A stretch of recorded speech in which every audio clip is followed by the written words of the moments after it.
Ұзақ өмір сүргендерден не үйренуге болады? Ғалымдар әлемде 5 жерде жасы 100-ден асқан адамдардың көп тұратынын анықтапты. Олар Сардиния, Италия, Икария, Греция, Оникава, Жапония аралдары мен Никоя, Коста-Рика және ақштың Калифорния штатындағы Лома-Линда деп аталатын жер екен. Оларға көгілдір аумақ деген ат берілген. Яғни бұл аумақтар адам ағзасына өте жайлы саналады. Климаты субтропикалыққа жақын, ауасы таза, тыныш аумақтар. Міне, осы аумақ тұрғындарының өмір салтына қарап, өнеге алуға болады дейді ғалымдар.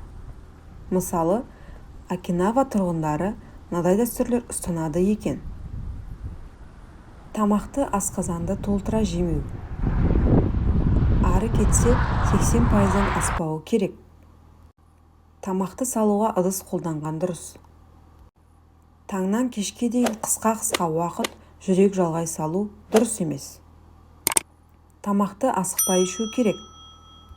Қорытылуы баяу, калориясы мол тағамды мүмкін болса күннің бірінші жартысында жеген жөн. Мұндай әдетті үлкен қала тұрғындары өздеріне қалыптастырса болады. Сондай-ақ босаңсу мен стрессті жоюға қатысты мынадай жайларды да есте ұстаған абзал. Жұмыста міндетті түрде 1-3 минуттық үзілістер жасап тұру керек.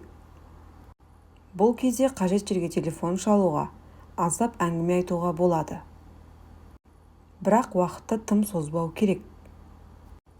3-4 минут уақытты қоршаған ортаға мән беруге арнау керек. Мүмкін болса, йога мен медитациямен айналысуға болады. Ультракүлгін сәулелер күшеймей тұрғанда күн көзінде жиірек болған жақсы. Ол D витамині түзілуіне жол ашады. Сол арқылы сүйекті ағзаны нығайтады. Адамда сенім, мақсат, қызығушылық, хобби болуы керек. Сонда миға жақсы, ол жаттығады, ақыл ой сана толсады. Отбасымен, қоршаған ортамен қарым-қатынас жақсы болуы керек. Жалпы, адам ұзақ өмір сүруі үшін өз денсаулығына мұқият болғаны, салауатты өмір салтын ұстанғаны, ағзаға жағымды, өмірге құштарлықты арттыратын істермен айналысқаны абзал.